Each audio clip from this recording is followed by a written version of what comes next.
All right. Hi, everyone. Today's webinar is about cool LO capabilities you might have overlooked. Definitely have a list of items that I plan on covering. I do have slides, but don't worry. I hope to spend most of my time in the back end, all technical snafus aside. So let me see. Go ahead and kick this off and jump right in. Again, I'm Mark Becker, founding partner of Cathexis Partners. We started a company back in 2008, and we help organizations with technology challenges. I'd say about 65% of our work, if not more, is spent in the Blackbaud set of tools, helping organizations maximize efficiencies, make the most out of the tool, MacGyver the environment. And came up with this webinar because we get several clients that come to us and maybe have not heard of these different features or have underutilized them. So thought we'd put this session together.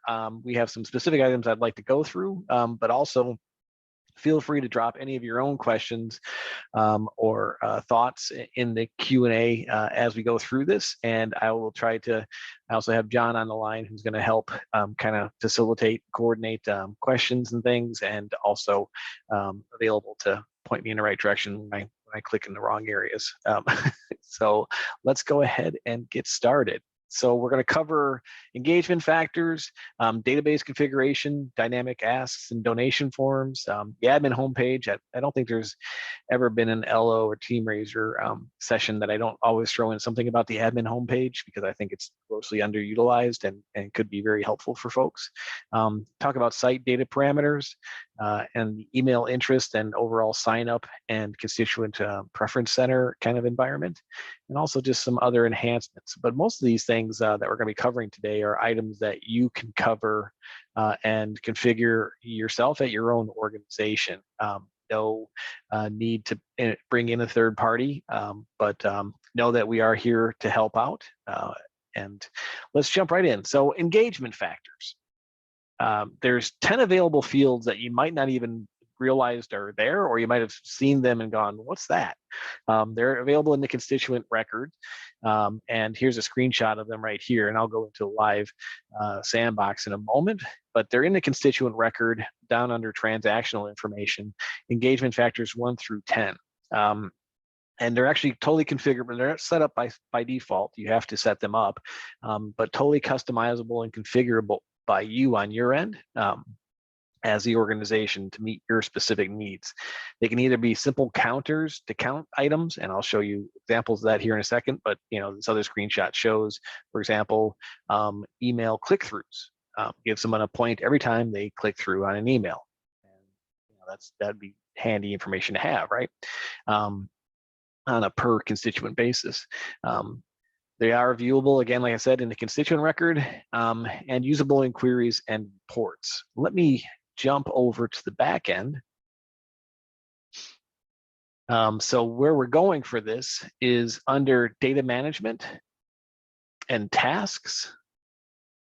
And that'll bring you to your to-do list. Go over to the task list. And there's a few different steps to set this up, and I'm happy to kind of go through this and then answer any questions along the way. And there's a couple different types of engagement factors you can set up. There's the email focused engagement factors, and then there's the website engagement segmentation. Let me go into each of these individually. Under email response rate segmentation, you can name it, let's call this one click-throughs.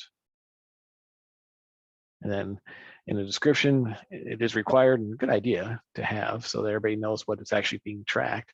Click-throughs last 90 days, right?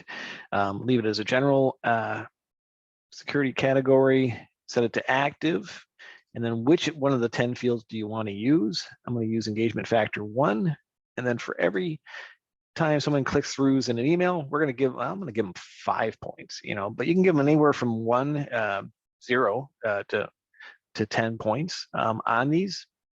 So it can just be a simple counter, or it can actually be a formula too. So if you wanted to, instead of have a click-through rate, let's say email engagement and engagement score, right? click-throughs, we're going to give people 5 points. Forwarded emails equals 10 points. Open equals 1 point. Those are only so useful these days because of all the changes in email opens, especially when it comes to iPhones, but that's okay. We'll do email open is 1, we click through, I say 5, and then a forward, we're going to give 10 points. So that'd be kind of an overall score. Every time someone opens an email, they get a point, even if another system or operating system or server is opening it for them. Click-through rates, give them 5 points for that. Every time they actually click through on a link in an email, they get 5 points for that. And if they forward it to somebody else, they get 10 points. Obviously, you can set this to whatever you want. And then you can set what kind of range do you want. It could be lifetime, it could, but I would say make it useful. Maybe it's 90 days, maybe it's 180 days, right? And then how often should you run this little task or this segmentation? And I can't think of a use case why you wouldn't do it daily. So always change that to once a day and hit save to basically save that setting. That's on the email side. Let's go back here. Create a new task. And this time we're going to go into website engagement segmentation. And it can be the same type of thing. Name it whatever you want, give it a description. Description is required.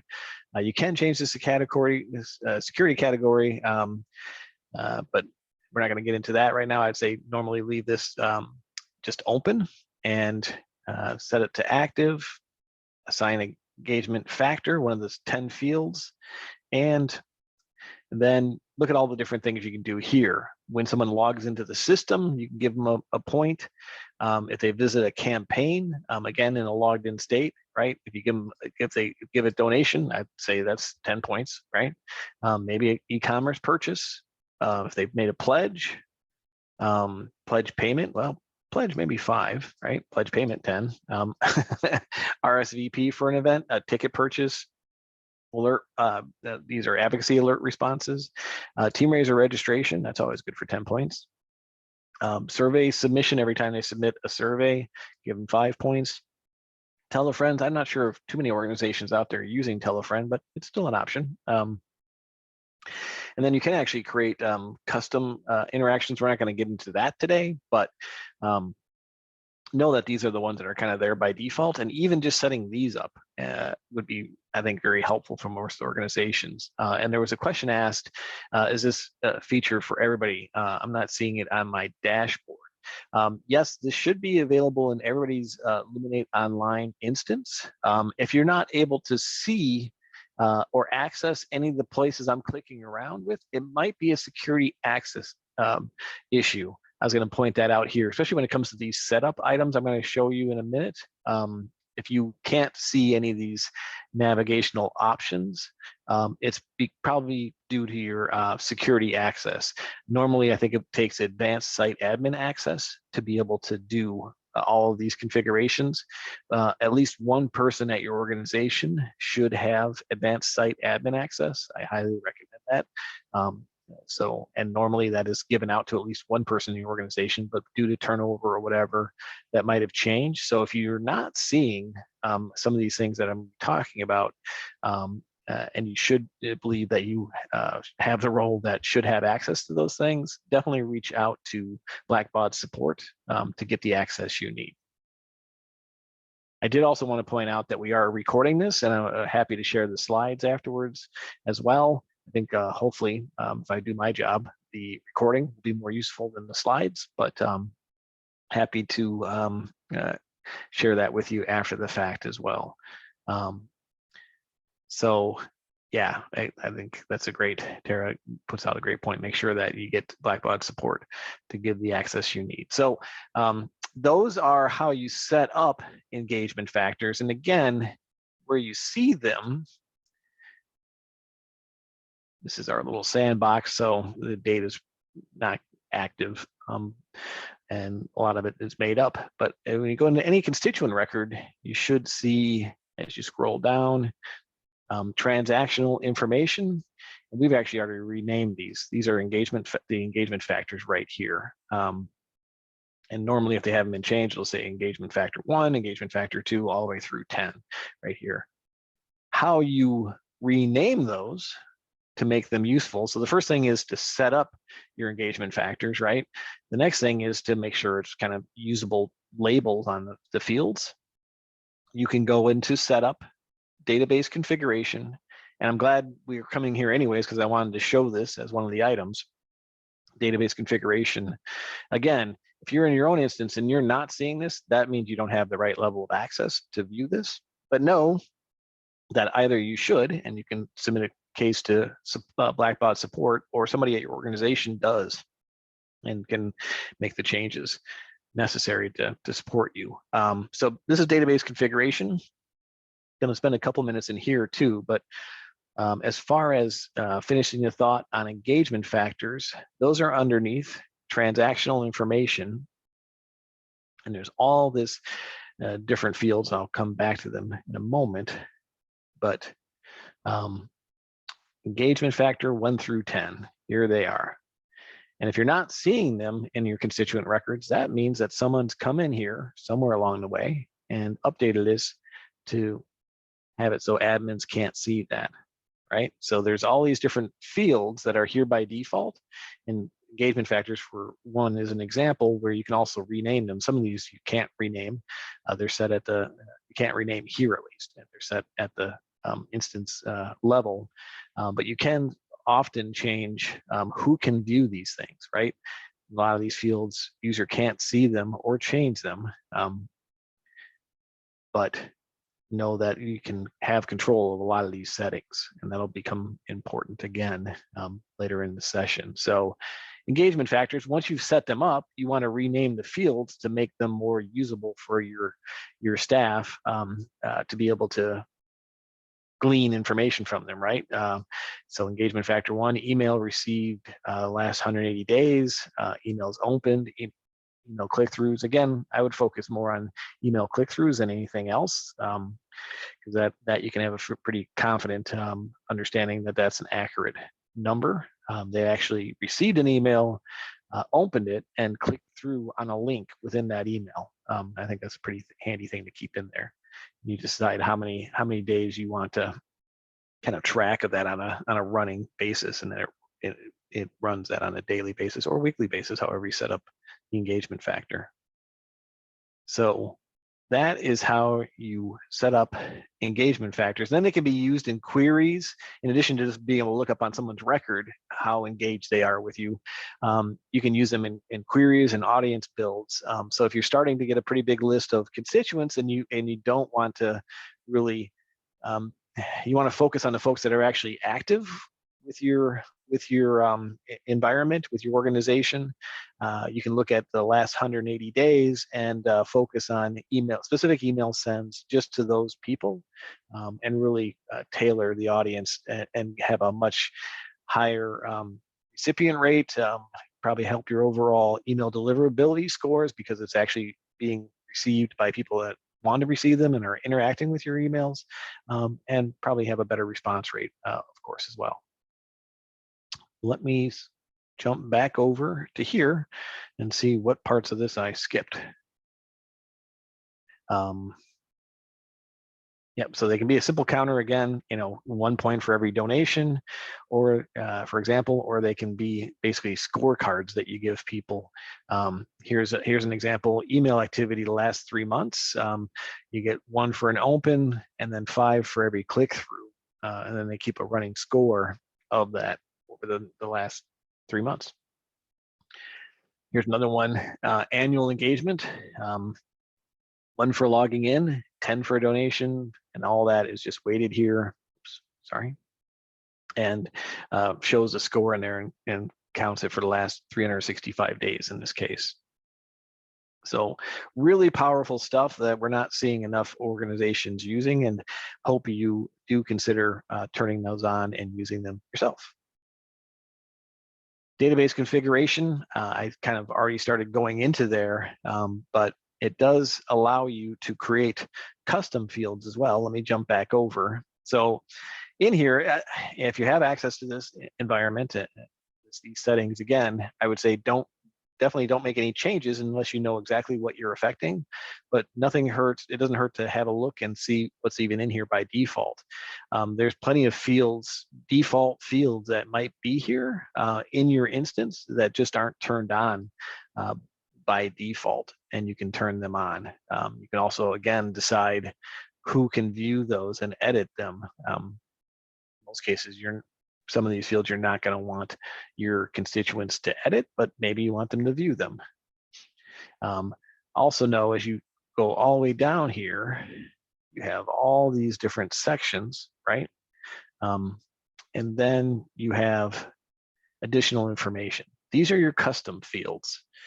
You have a finite number of constituent custom fields, but these actually are tied, again, to the constituent record. So you can create as many custom questions in a survey or in a registration for peer-to-peer or an event, right?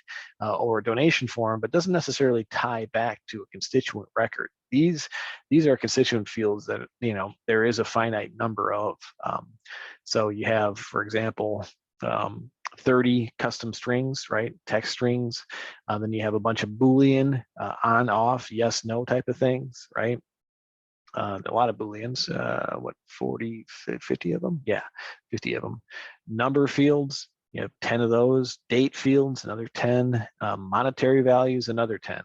In other words, there is a finite, again, number of custom fields. You can name them whatever you want, and you can set up who can view those. Again, just let me scroll back up to show you what we're talking about here. Sorry if I'm giving you a motion sickness by my scrolling. Use this field, right? Is it on at all, basically? User can see the field. User can change the field. Required for registration, that's a pretty nuclear option or site-wide option, so you probably want to do that sparingly. Admin can see, obviously you always want your admins to be able to see them. Admin can change, depends on your security needs, and several other settings. So you can get pretty granular with who can view and edit these things. But know that it does go beyond just standard fields. And going back to transactional information, even some fields like external, I don't think these are usually on by default, but you can turn them on. External first gift, external lifetime gift amount, all those are under transactional information too, just to go above the engagement factors. So some different things that you might have known and forgotten already, or might be new to you that you should definitely consider. All right.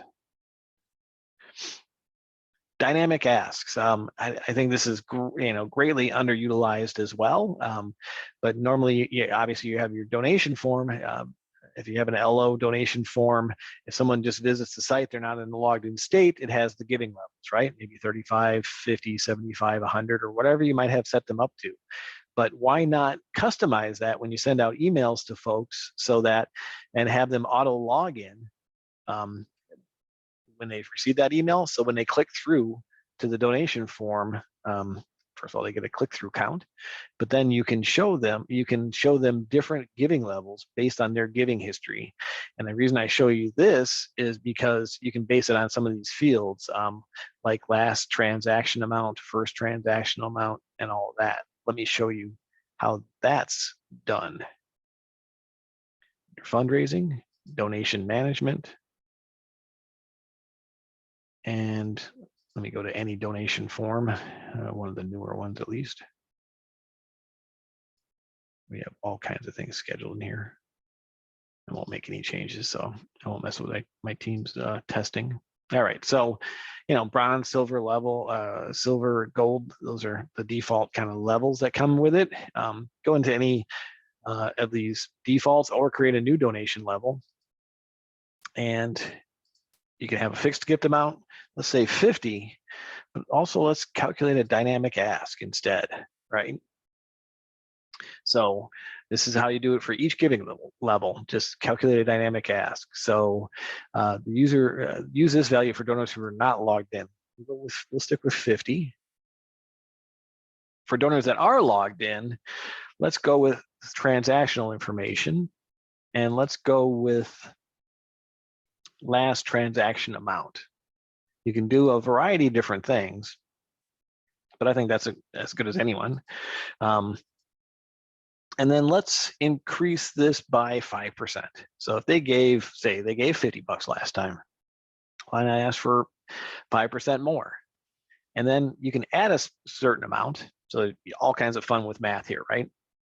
So you could increase it by 5% and then add $1 or whatever, however many dollars. But most importantly, you then want to round it off to probably the nearest multiplier of 5, right? So it's not, some random number with a lot of change. That would be a weird giving level. So then round it to the nearest multiple of 5 or 10 or whatever you want to use, with a minimum value of, again, 50. So even when they're logged in, the worst they're going to show is 50, even if their last transaction amount was $30. Well, if your standard giving level, first giving level is 50, why make it any lower?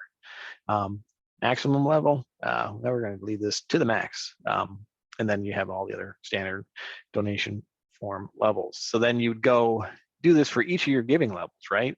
Your lowest donation level would be that. Your next one would be $75, and then still keep all these numbers the same, or you can have more fun with math and make it more specific. But I think everybody's getting the gist of this. How does this? There's a question in here. How does this apply to organizational donors? Again, if they have an account and logged in status, they would see what they would see. Organizational records they would have to be logged in as that record to be able to see based on their giving level versus an individual constituent. I hope that makes sense. Next one was, not sure I understand what you mean by if a user is logged in. So I know I went through that a bit fast. So normally, probably the best use case scenario is the most often seen use case for whether or not they're logged in or not is, again, you send them an email out of Luminate Online, and it includes a link to do something, to see something on your instance, and it with an auto login link, right? And I can show you how to do that if that's not clear. But in your email, when you're setting up your email in the content area, you can include embed the link to a specific form and have it set to automatically log them in, so that they are in a logged in state when they get to that form. John, did I say that right? Anything to add to that? Yeah, I think that's right. The main thing is that if they're not logged in, there's no way to do a dynamic ask because they're just a guest with no transaction history. So there would be nothing to measure a dynamic ask against. So they have to be logged in order for the system to identify what their transaction history might be. And if they're not logged in, then that's why you still have these other values set up for if someone comes across this form and they're not logged in. But normally it's an auto login link in an email. Good question. And thank you, John. All right. You know what? Let me go off script here, and you probably will have to do a bit of guiding me here, John, on how to actually, let me go into an email and show how to do an auto login here, just to take it to that next step. I'll pick on this one.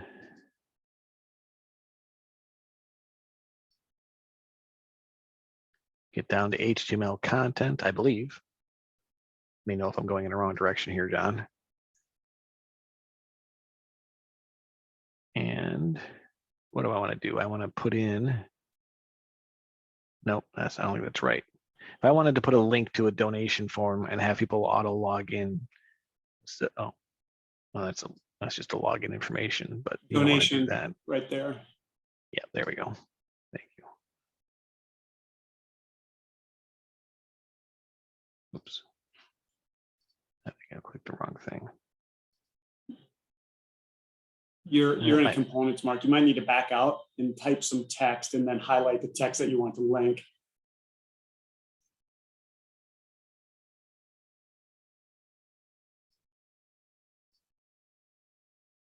No, I want to link it, right?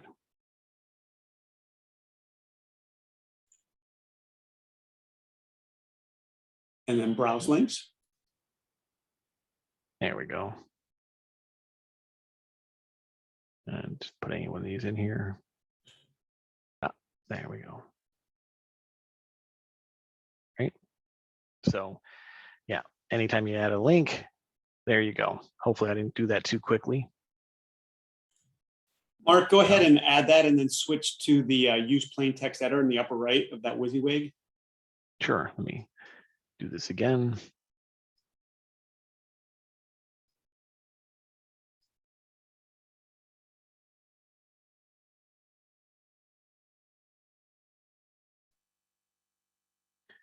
And plain text editor. All right. Yeah, I'm not seeing that the link took, but basically the short version of this is you can use the WYSIWYG editor with that checkbox to add it, but there's also just a little snippet of code that you can add to the end of any link that will make it an auto login link. Yeah, weird. Maybe it's not there because I didn't save it. Let's see.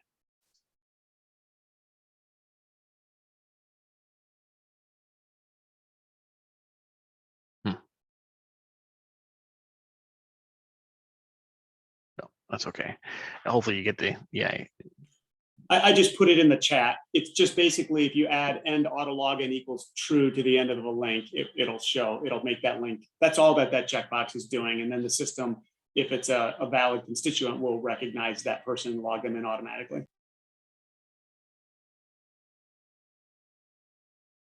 Perfect. All right. Thank you for that. Let me scroll back here.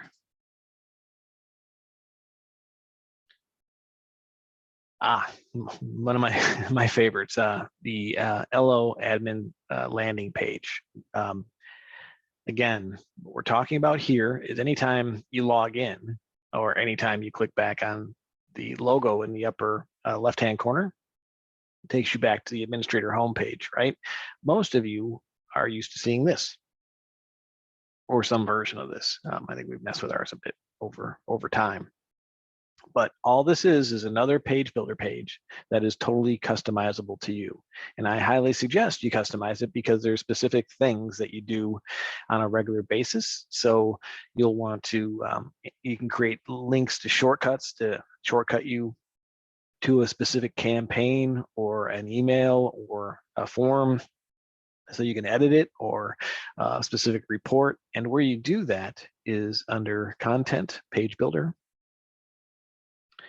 And type in admin, and you're looking at the admin homepage, right?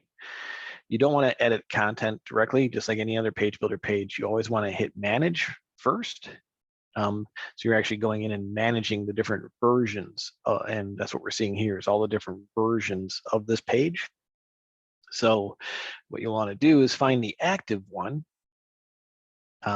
and copy it, create a copy of it, then make your edits. And once you've tested it and previewed it, you can then go and into there and make it live.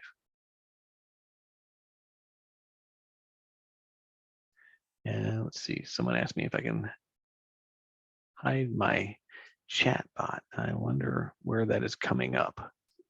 You should just be seeing, let's see, maybe it's this. Is that in the way? I'm not even sure. Why aren't you hiding on me? Hopefully this isn't in your way. Let me know. All right. So again, once you get into here, you can edit the content just like any other page builder page. And there's different components you can put in here. You can do probably the most handy one, simple HTML content. So you just get a HTML block that you can put in links and then link them to different areas of the site.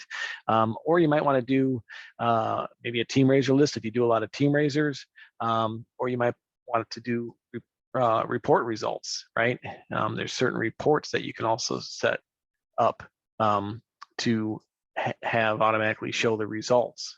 Emails ready to send, emails being sent, RSVP status, that could be handy, right? And you have the option to have a title on it, whether it's tabular or chart. So, I mean, it's not hugely customizable, but there's some good out of the box useful stuff here. And then with it being HTML, you can use, HTML block, you can basically drop in anything that you can with an S tag or other conditionals. So there's a lot more beyond just the defaults, but even some of these defaults are pretty useful. You might want to play around with that. So for example, we got 0 RSVPs for this one right now.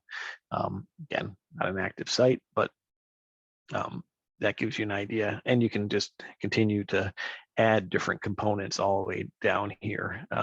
Obviously, it just keeps on scrolling through. You can look at the health of your house file, that type of thing.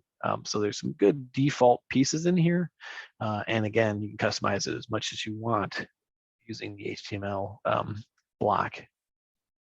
Finish that. So let me know if you have any questions about that. But again, this default one is fine, but it's not really going to be useful to most people because it doesn't show you what you need to see. I would highly suggest putting in things like, in this case, we have a lot of TeamRaiser clients, so we'll put in there kind of what the event status is, a list of reports. So it's kind of handy. All right. I always get on my soapbox about that one, but again, if you're in there day in, day out, make your lives easier and create some links and some things that'll, save you a couple clicks. There's an example of a really custom one. All right, let's talk about site options. Site data parameters. There's definitely a whole bunch of site-wide configuration settings that you have control of as well. Again, you have to have advanced site admin access or similar to get into here. So if you don't see it, that's why. It's not because your instance doesn't have it. Every instance has it. It's just that your particular account that you're logged in as doesn't have the permission set to review this. But everybody should be able to see, somebody at the organization should have access to this.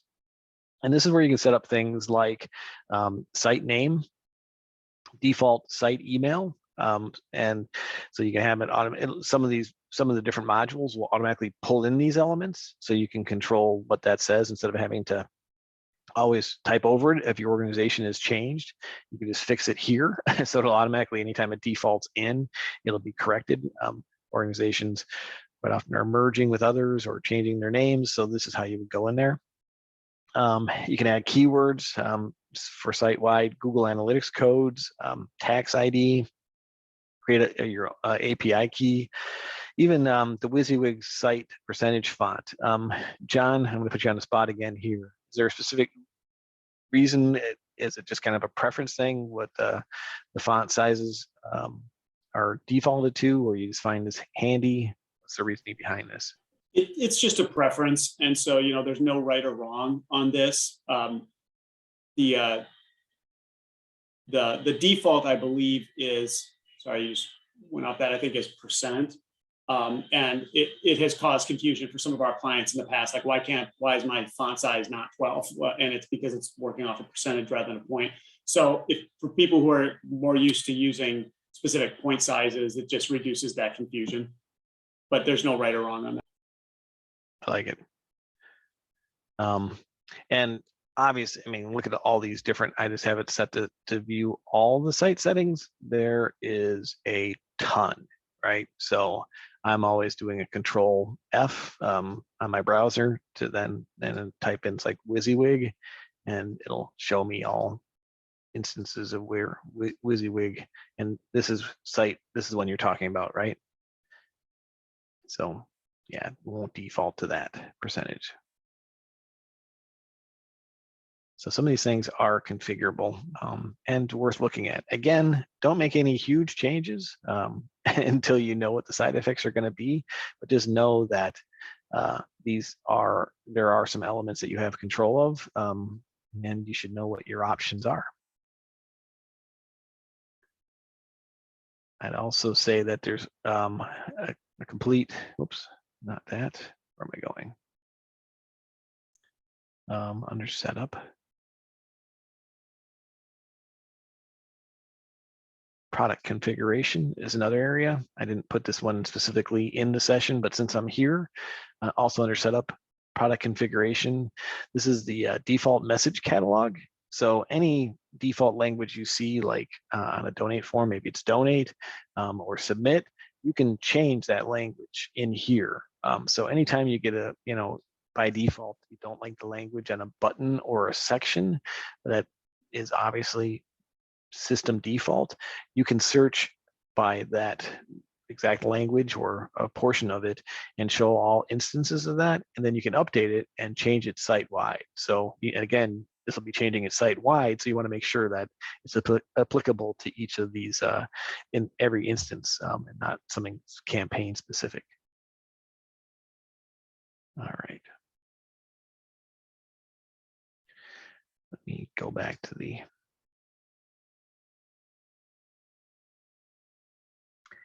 email interests. Okay. I think this is something that especially organizations that have been using it for a while kind of forget about, put on autopilot, easily, understandable. You got everything else going on. So you might want to consider reviewing. I highly recommend quarterly, at least once a year, going in and signing up as a complete unknown with different email address and seeing what that experience looks like, right? We have several organizations that have default locations, no interest categories set up. So quite often it can seem like it's a very nuclear option for people to unsubscribe, or not, instead of being given a list of options to unsubscribe from, or specify their specific interest categories so they feel like they have more control of what emails they're getting from you. If you don't have any email interests set up, you'll basically just be taken to a page like what you see here on the left, which is basically, would you like to edit your email profile or unsubscribe all? You don't really have options. But here's an example. This is actually from the Second Harvest Food Bank of Central Florida, where they have several different email interests set up so that before people just choose the nuclear option of unsubscribe all, they have the option to make them stop and think and get a bit more specific with the type of emails they might be interested in receiving moving forward. And then from there, you as an organization can really focus on, okay, do we want to just send out like a food buzz, in this case, email or something around Giving Tuesday, and just send it to those recipients. Or maybe part of the campaign for Giving Tuesday, for example, is to email everybody, but then just focus an extra email or two on the folks that are really truly interested in that. Also, in addition to creating audiences based on this, you can also conditionalize content within a message. So maybe you're sending something to everybody, but those folks that are interested, or sign up for Food Buzz, are seeing that article at the top of their email, versus somebody that's interested in virtual food drives instead would see those items listed at the top.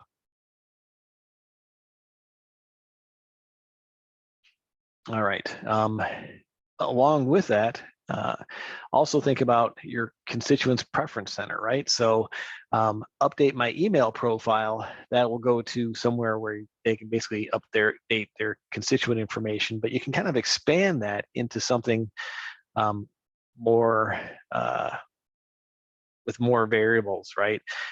If you have sustained giving program, hopefully you do, they can update their credit card information, they can update their interests, they can update their contact information, and you can even bring in S tags to these pages. You can add links and really take advantage of really personalizing what they see and what they do. Now, remembering back to when I was showing you, like, lifetime giving or this year's gifts or last gift, you can make sure those fields are viewable to participants, not editable, just viewable, and then have a page where they could be logged in and see their giving history based on you showing these different fields, making them viewable to users, and then using S tags to basically bring in these things. If you're not familiar with S tags, there is in the support, just the help there, links to tell you all about S tags. It can get pretty deep and pretty chewy. There's a quick reference here with all the different S tags available, and there are a lot of them, and what you can do with them. If you ever have questions, definitely reach out. We're happy to assist with that. Check with Blackbaud support. Obviously, if there's something that they can provide you support for as part of their service, do that. But we're also an ad resource we can have for you. Where can we find the quick reference for S tags? I do include it. It's in the support. And if you do so when you're logged in, you go to help, and list of all topics, or for that page, and then I think if you do S tags, it'll be one of the first things that comes up. Source view, S tag quick reference. There it is. About S tags. It gives you overall. There you go. What are S tags? But I also include the link in the deck. It's not a very friendly link, so it's clickable on the deck, but I'm trying to type all that in. Might be a bit cumbersome, but know that you can really, provide like a custom content preference center for constituents to go to. Again, if it's not a good fit for your organization, it doesn't make sense. But if someone is more of a ongoing constituent where they are updating their contact information, all of that, updating their personal giving credit card, and just you want to interact with them more and share more of self-service of here's your past giving history, that's where a preference center can really come in. And this is kind of how you can use the platform to display these things to constituents. All right. So those are all the things that you can set up. Again, the S tags get a bit, of course you can read all the documentation and how to use those. But if you ever have any questions, we're also available. You should check with Blackbaud support first. If they can, point you in the right direction, that's great. We're also available to provide consulting services. We also provide different enhancements. Just a couple of examples that we provide are things like the donor-covered donation fees, right? That's not built into the system currently, but we have a bit of code that we can drop onto your donation form. Takes a few hours, so we charge $750 for that. Takes like 7 hours or something like that of our team's time, or 6 hours to drop in that code. So pretty straightforward. I mean, it's reusable code, but we have to get an instance and all that. Another one is currency conversion. If you're dealing with different currencies, monthly pop-ups or light, shadow boxes of any type. So we offer a lot of custom. Those are just a couple of examples. We have a bunch more resources and different services listed on our website. There's a couple of links right there, but go to cathexispartners.com and check it out. The main thing is we want people to maximize the use of their instance.